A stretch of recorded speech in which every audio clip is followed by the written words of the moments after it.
What is up? Welcome to this episode of the Entrepreneur to Entrepreneur podcast. As always, I'm your host, Brian Lofermento, and I know that everybody wants to talk about AI this year. There's a million different ways that we could be using it, maybe that we should be using it. There's a million questions that we all have, and that's why we have found an incredible guest and fellow entrepreneur for today's episode to walk us through all these considerations. Because if you know that AI should be one of the power forces and powerhouses in driving your business forward, well, today's guest is really going to shed a lot of light on that. So let me introduce you to her. Her name is Kristi Perdue. Joining us is Kristi, who is a powerhouse in AI strategy and business transformation with over 30 years in global B2B software and a track record of driving real results. She's the CEO of AlterBridge Strategies, where she helps leadership teams embed AI as a strategic, collaborative partner. That's a key word. We're definitely going to talk about that today. Not just another tech tool. She's a certified chief AI officer. She's an expert in AI governance, compliance, and enablement. Kristi, through all of that work, helps to cut through the AI hype. Yes, AI is a bit of a hype train here in 2025 to deliver measurable impact. She's worked with everyone from private equity-backed startups to public enterprise giants, helping executives bridge the gap between AI ambition, which we all have, and actual execution, which is the important stuff. Known for her no-nonsense, get-stuff-done approach, Kristi is here to break down what AI can really do for your business. She's also working on a book, which I'm so excited to hear about that. So I'm not going to say anything else. Let's dive straight into my interview with Kristi Perdue.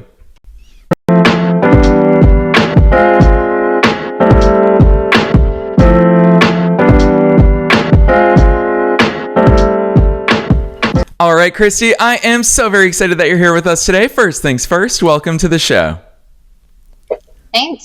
Thanks for having me. Kristi, I will say, in this evolving world, there's not many people who have made sense of the entire AI landscape. You've obviously worked behind the scenes in a lot of business settings as well as at the forefront of AI. So take us beyond the bio. Who's Kristi? How did you get to this place where you are today? Yeah, well, it's been quite a journey, that's for sure. I have been, as you said, working in this industry in the software industry for over 30 years. And working in every position, it seems, from starting in development management, working through to product marketing, to product management, to strategic technologies and partner management, and then all the way up in settling into product marketing and then working up through that to CMO. And in all of those positions, I always had a direct line into the C-level, it seemed, for whatever reason. But working through different levels of company sizes, whether it was, working for CA or working for a 7-person startup. And what I experienced along the way was always having to be the person either working on the things that nobody else wanted to, or being the person trying to align everyone.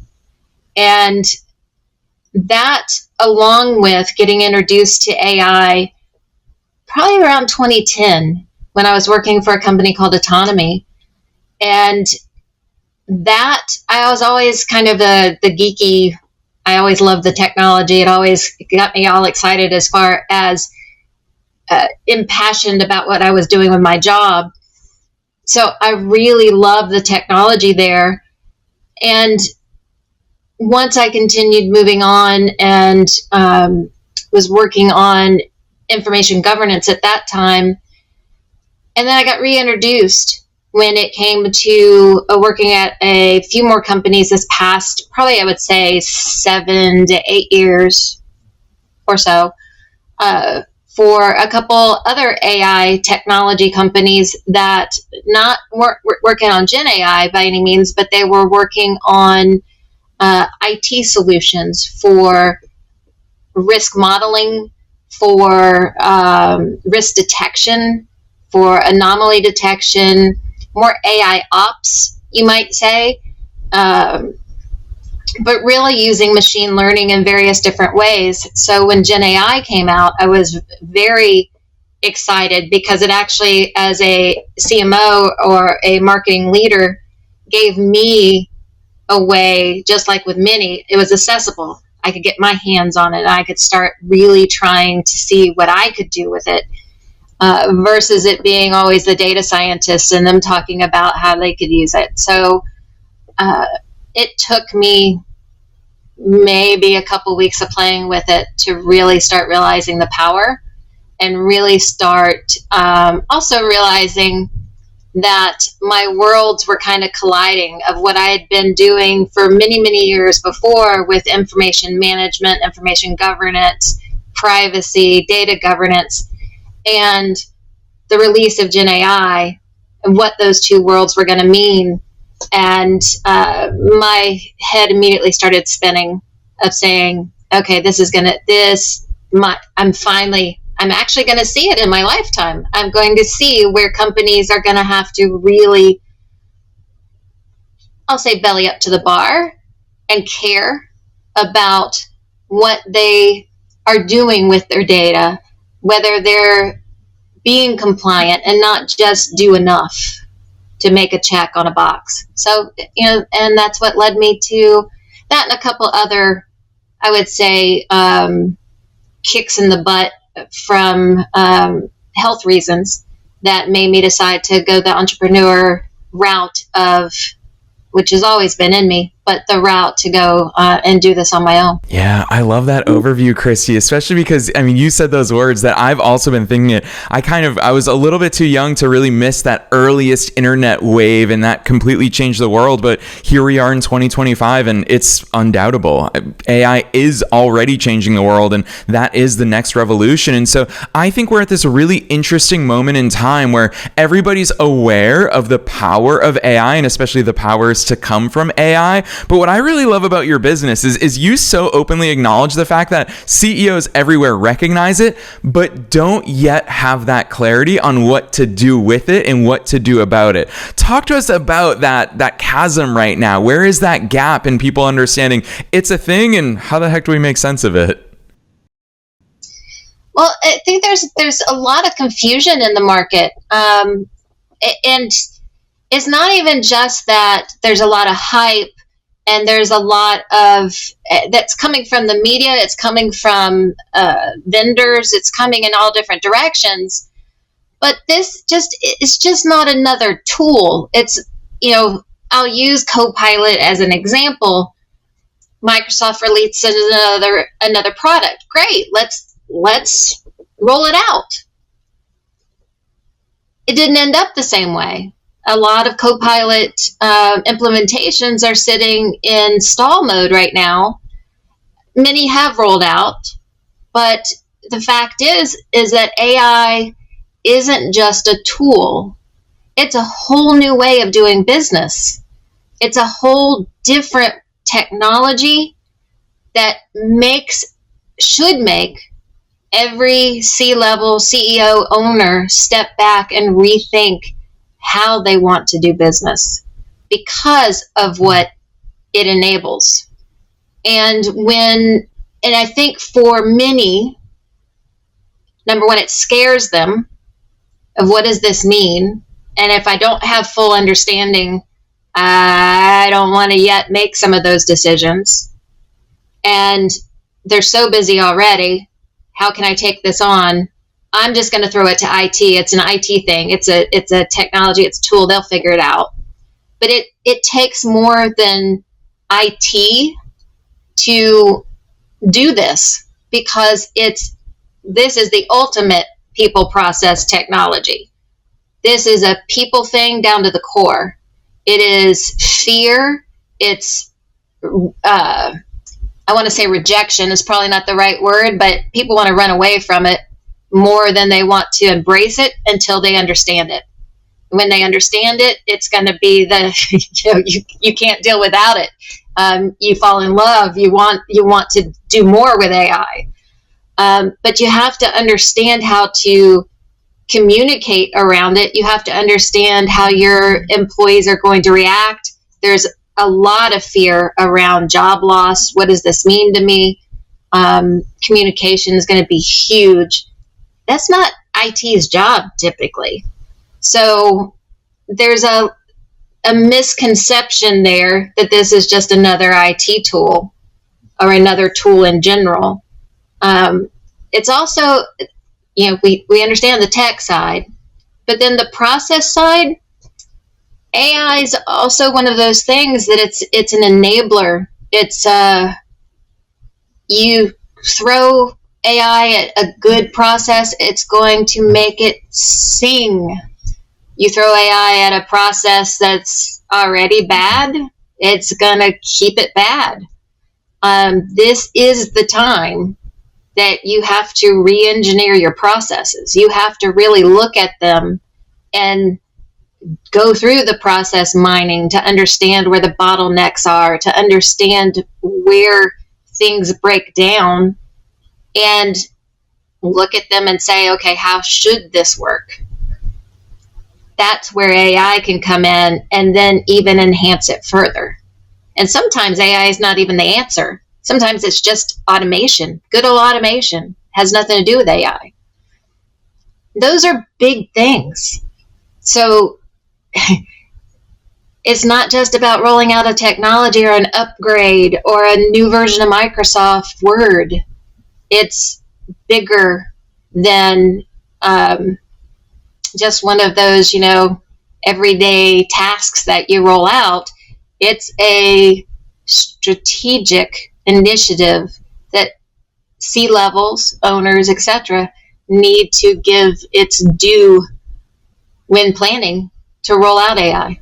Yeah, Kristi, one thing I really appreciate about voices like yours in this space is the fact that we're not just talking about how to use AI. And it's so clear in the way you talk about it. You emphasize so much that it's not just a technological tool. And we're definitely going to talk about that in a few minutes. But what I really appreciate is you talk about the considerations, the strategic side of it, the business intelligence side of it, the business direction side of it. Obviously, you work with a lot of C-level executives, so you have a really deep appreciation for that approach. But you bring up something that the media loves harping on right now, which is the potential for job loss, the potential for less human workforce needed in various industries.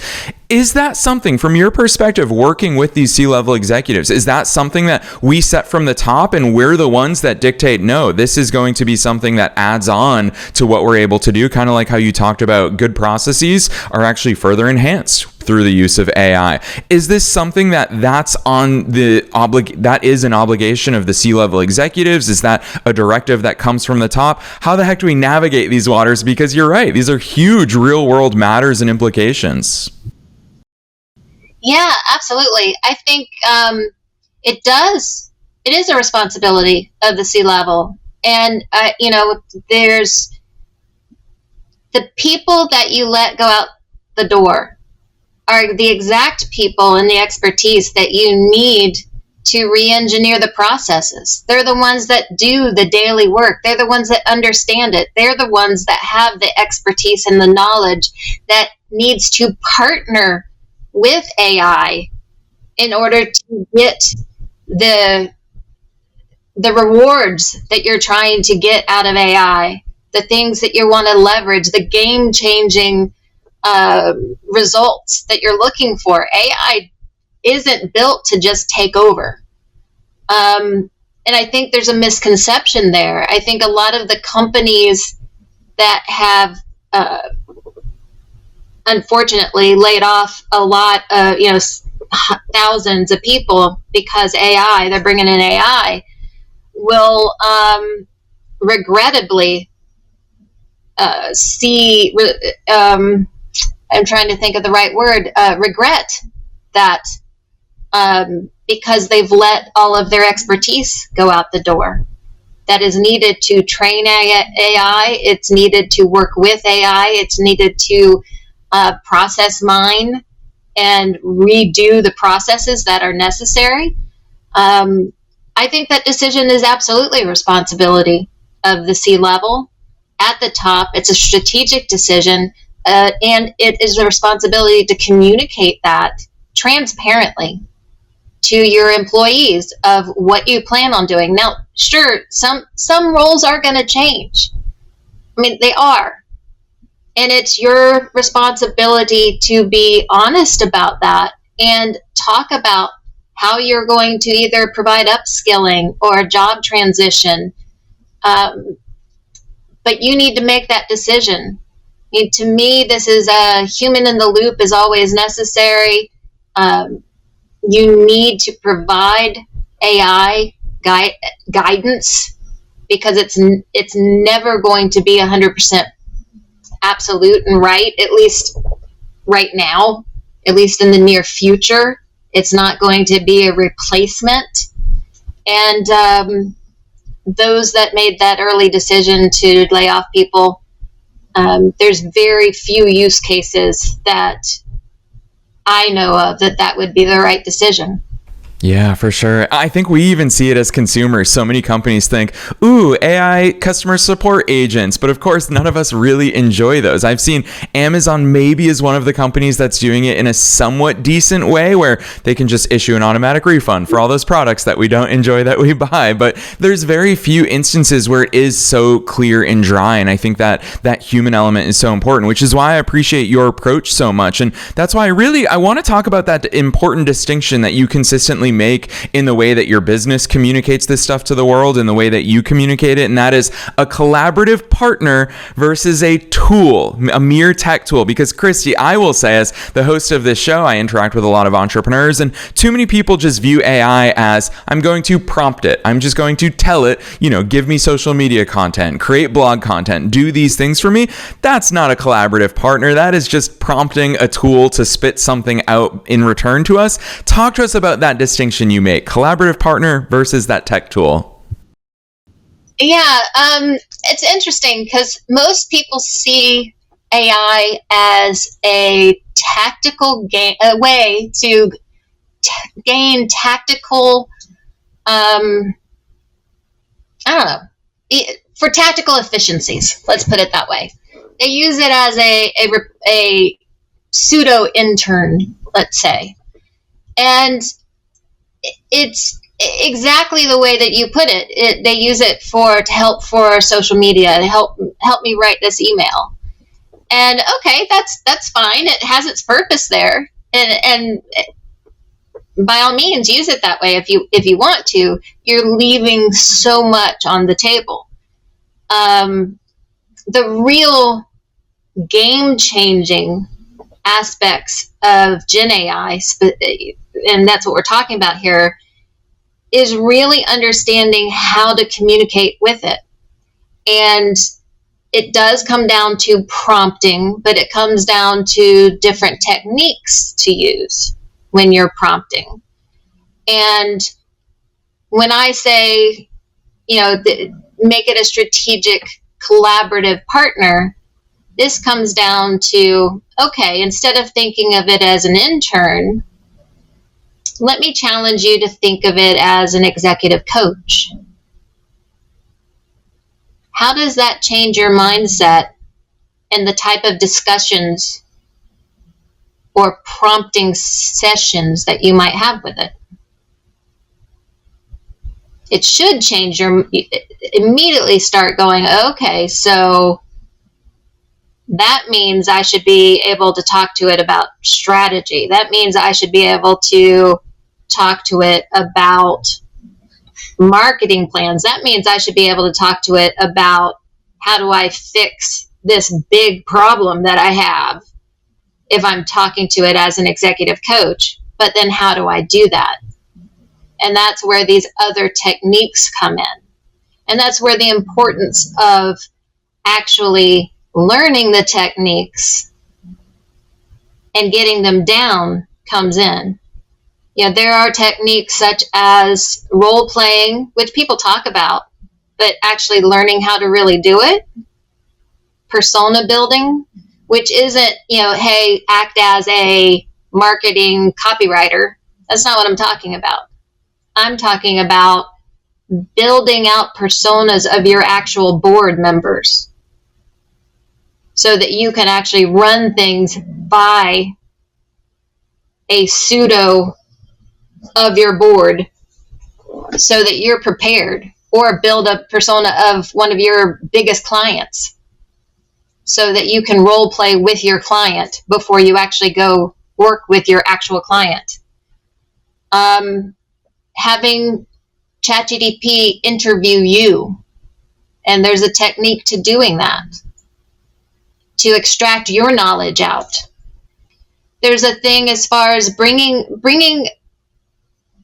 you get a different kind of reaction to this sometimes when you're talking to someone. But, if you and I were sitting here trying to collaborate about something and we're trying to work out this biggest problem in the world, you and I only remember so much of what we've ever learned in our lives.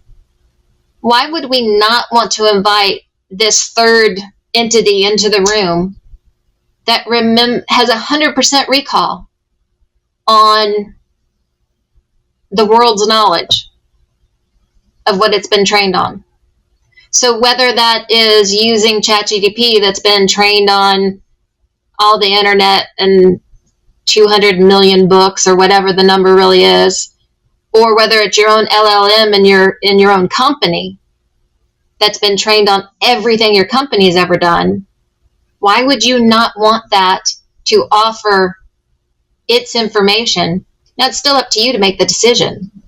Take, just like a coach, take their input, and you either say, thank you, but no thank you, I'm going to go do my own thing, and I'm going to be stubborn and not take anything you have to offer, or, wow, I never thought of it that way. It's a whole different way of using Gen AI and the LLMs to a completely different level of leadership and strategy.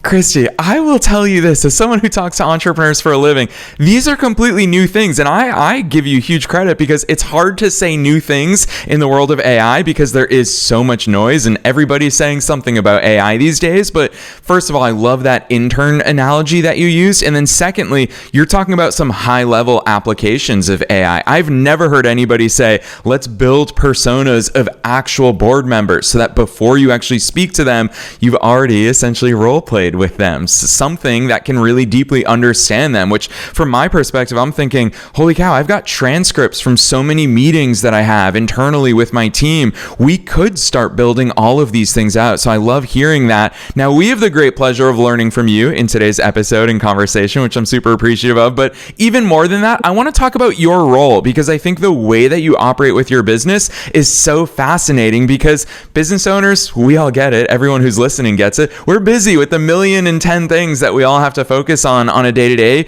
operations level. So I love the fact that as a certified chief AI officer, that's a title we haven't really heard that much. And obviously your business, AlterBridge Strategies, the way that you support others, people probably don't realize, let somebody else figure all this stuff out. Let somebody else look at your business landscape, someone who understands business and understands AI and can implement these high-level strategies. Talk to us about what that relationship and that role looks like, because probably most people at this point haven't had someone step into that role for their business. Yeah, I got certified as a chief AI officer. There is a group called chiefaiofficer.com that does certify at a very high level. It is global, and they do certifications based off of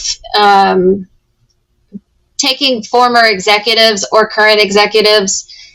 Also, some people that have been, I would say, PMPs or lifelong implementers that are at high levels.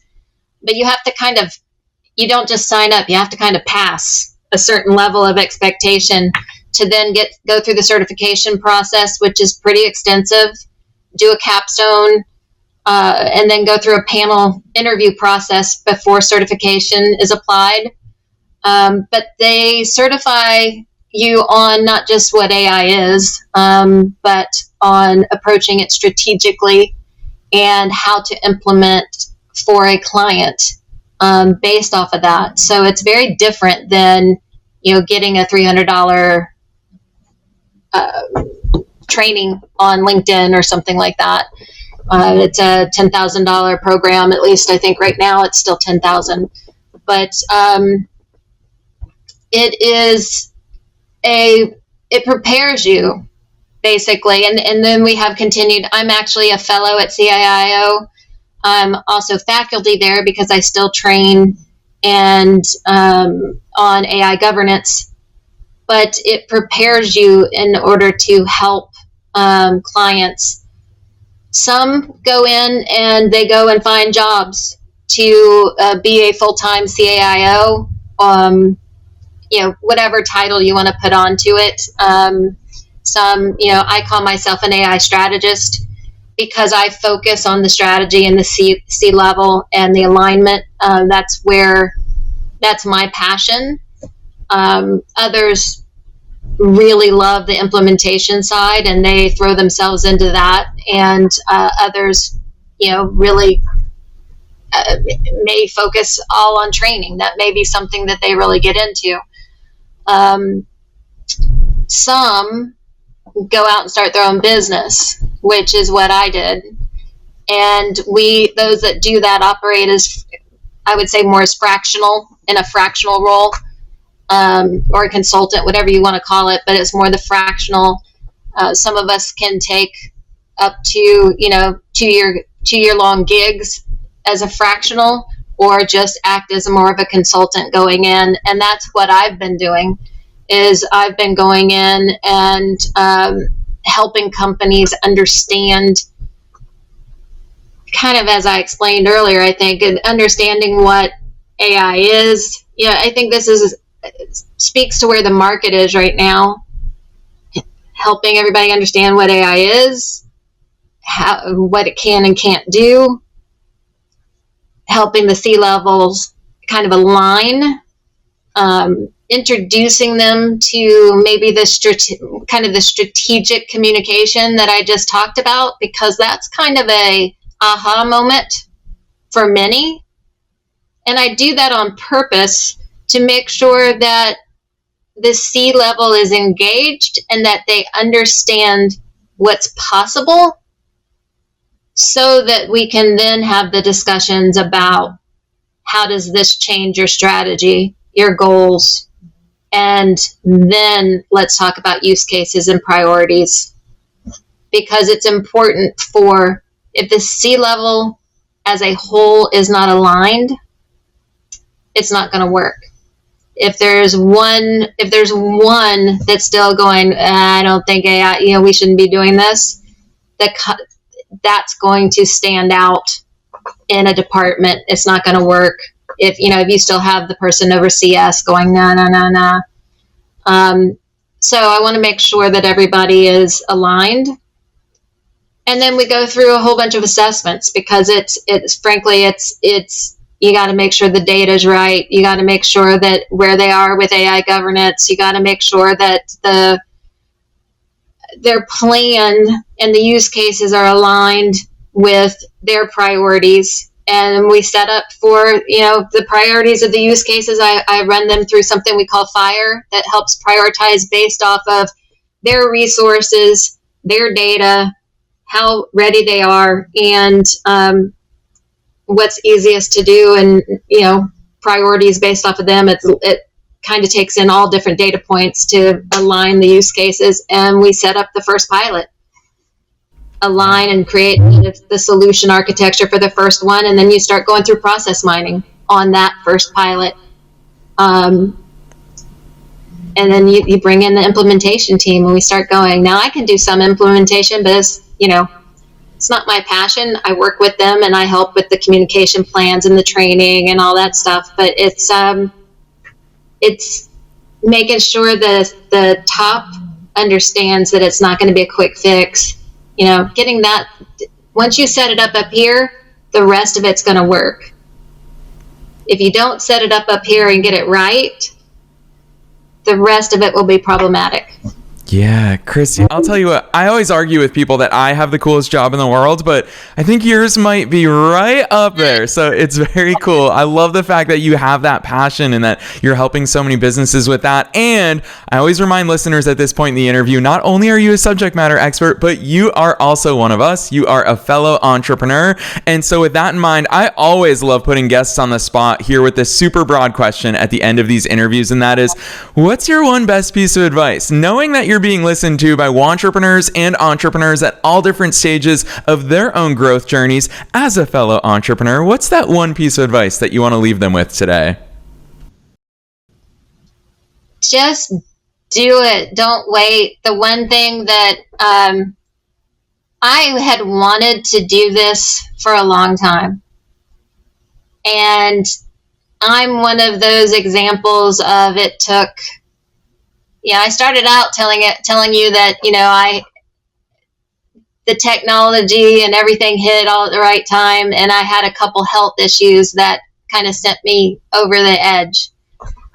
I had a cerebral aneurysm, and then 5 months later, I broke my back, which were my two kicks in the butt, where I went, I have to do something different. I'm very type A. I'm very, I have a,